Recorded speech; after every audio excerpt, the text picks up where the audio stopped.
Salut les amis, nous sommes le 6 avril 2023 et je suis à Copenhague dans les bureaux de Keybird avec le créateur Lander et je vais lui poser quelques questions. It will be in English because even though Lander speaks a bit of French, we will do it in English. So Lander, thank you for having me here. People are absolutely wondering what is this instrument, where does it come from? I guess from here. So tell us about you, who you are, how you get this idea and how you developed it. That's a lot of things in one question, but so yes, I am just somebody who grew up with a piano at home, always played it, and then at some point got the interest in how does it work, and also started playing preferably without the covers. So we had an upright piano, and I started to take off the covers every time I played, and I also enjoyed playing with the felt and rather than the harsh tone. So those are like the initial interests I had for piano and how it worked. And then actually I studied music, production and composition. And during that I also got like a student job in transporting pianos and tuning pianos at the conservatory, special course and all these old tunings. And in general I was very fascinated about music theory and the mathematics, I guess, behind why 7 octaves is not the same as 12 quints and equal temperament.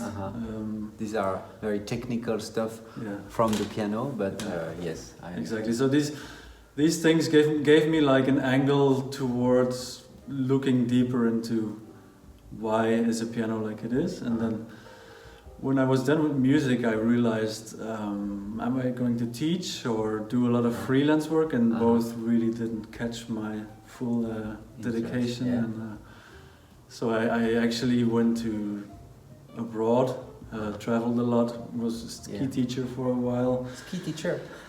And then suddenly it struck me I need to study engineering, and I pulled myself together, freshed up my mathematics, and just started engineering. And then all of a sudden all these tools like 3D drawing and 3D drawing. And the insight into strength and everything, I realized I wondered why is a piano so heavy? And I can tell after having moved the piano. And so I was a student, I lived in small spaces. Actually I lived on a farm in a really small space, and I couldn't have an acoustic piano in there.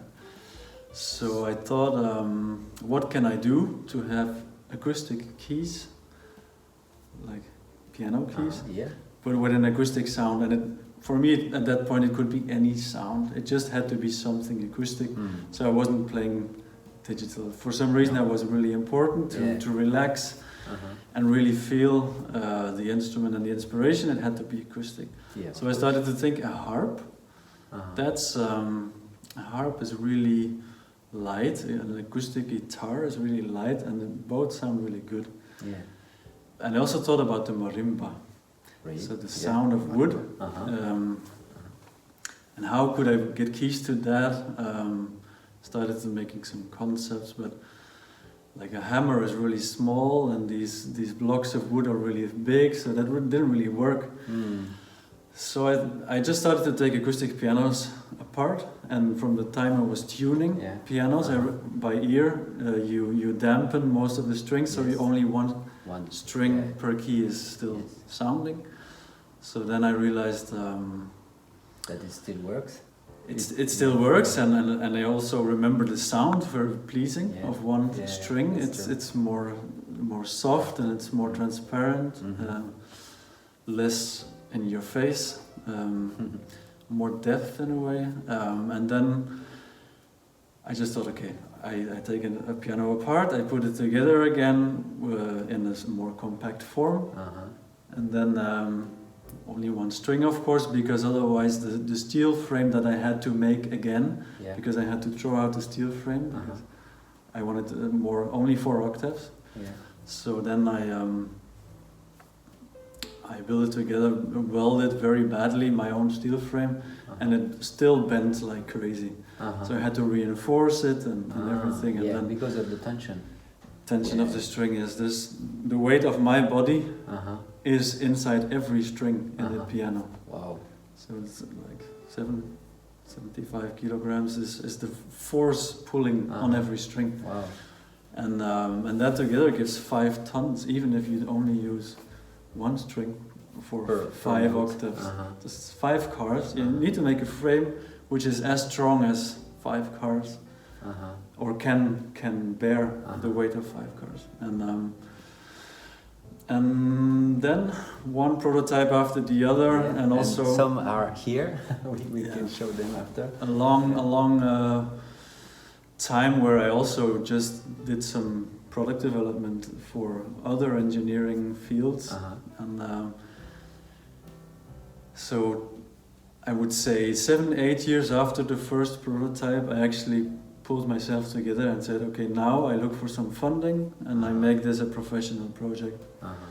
And now 4 or 5 years later, we have a launch of the first model. Yes, and I'm the owner of one of the very first ones, and I'm very happy. And when you started showing or sharing this idea with people around you, what was their reaction? I mean, at what point? Because I think people have been identifying me with this project for many years, and so they get used in the to it. beginning it was, I guess they were thinking, okay, he's having some fun with a hobby project, and then 2 years later he's still having some fun apparently, and so for me it's very difficult to say when did it start, or because I didn't really come out at one specific point. Yeah. So you are here in this working house for how many months or years? Did you start like in your workshop alone and then came here? Whenever I talk about the company, I say we, because we also have investors and people who have been involved and also need some credit. So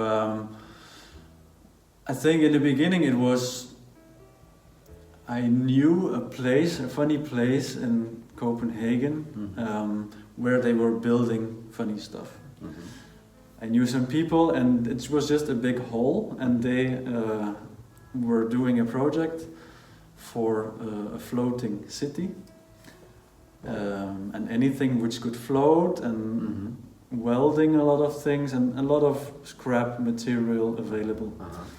So that helped. So and as everybody probably knows, there's a lot of free pianos also available. Sure, if you people want to. They cannot get rid of it because it's too heavy, and will be happy if you come and pick it up. So I took 2 or 3 of those and went to that place and started experimenting, and that's where the first prototypes were made. But that was still not my own design really. It was just taking apart and cutting away what was not completely necessary for the function of the piano. It could be heavy to transport. Exactly. So, but then the first time I actually rented my own space, that was already when I had the funding. So before it was only, and then I moved to Berlin. I lived in Berlin for a while, and then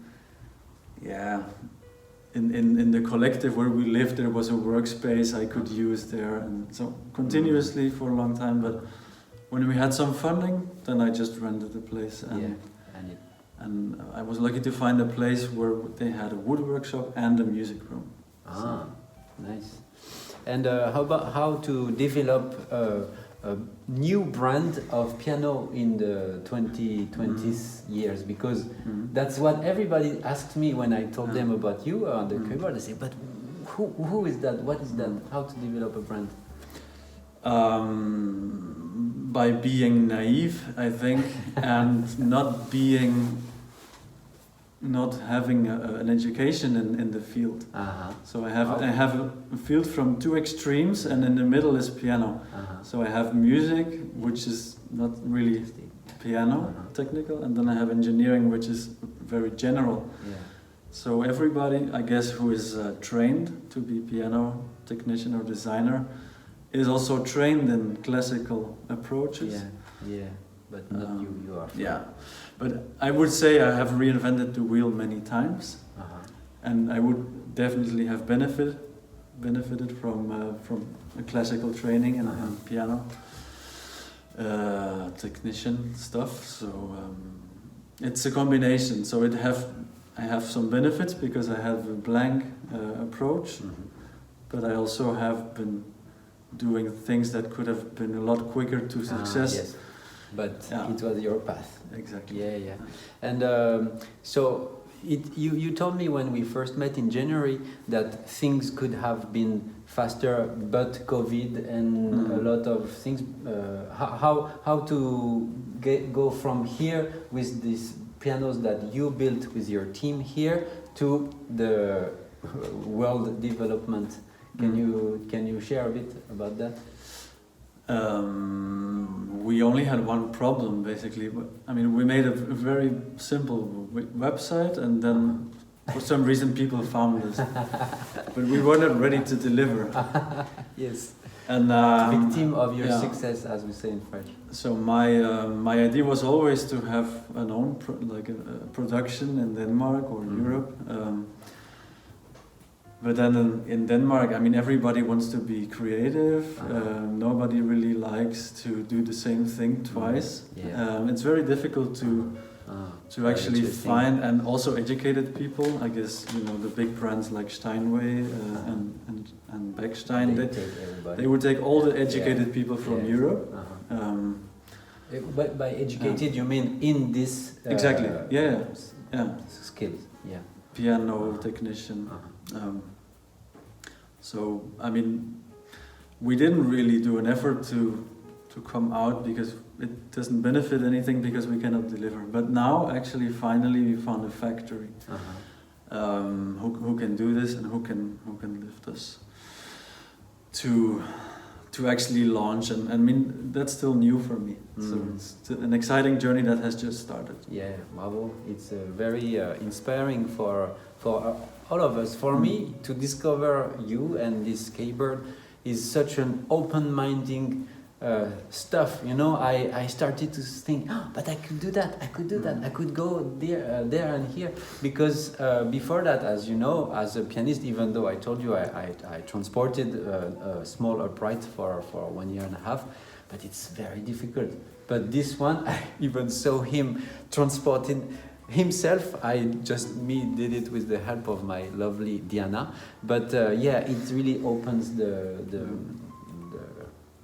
our minds, and I think it will become big because I saw the reactions of my colleagues pianists, and everybody was very happy to discover, and that's why I'm happy that we make this little interview. It's just to see that, of course, there is a man, there is a team behind this adventure. Yeah. And it's a big adventure for sure, because we never know.